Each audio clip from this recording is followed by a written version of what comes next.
An airlift is due to begin shortly for thousands of foreigners who have been stranded by continuing sectarian violence.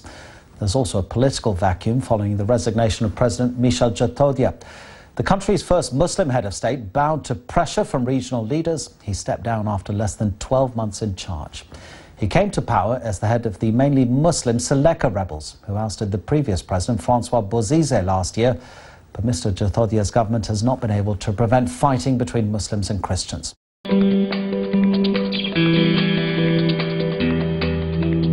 Thousands in the Central African Republic's capital have been celebrating the resignation of the country's interim president.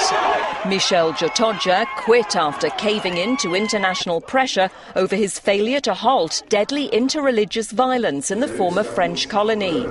He'd been summoned to a regional summit in neighbouring Chad, where his resignation was announced along with that of his prime minister. Violence soon followed, with gunfire being heard across the capital, Bangui.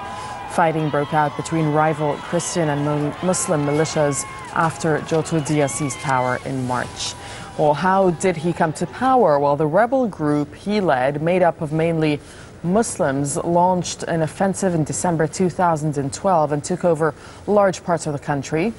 And a failed peace deal followed, and by March last year, they had taken the capital and overthrown the former president, Francois Bozize. In August, Djotodia was sworn in as president. The following month, he announced that his alliance of rebels, known as Seleka, would be dissolved.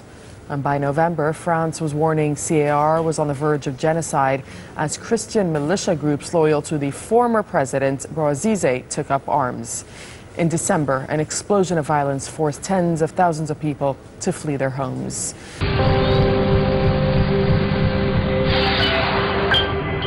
Almost immediately, you could feel the tension here in the capital.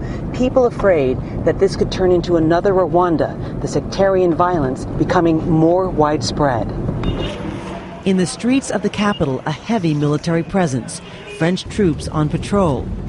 Machete-wielding Christians demanding the president never return. The fighting here is expected to continue. Relief workers have been told to take precautions. But American Tara Bowles, who we met yesterday working in a Doctors Without Borders camp, told us by phone, "I am not leaving. If anything, there is going to be a bigger need for us."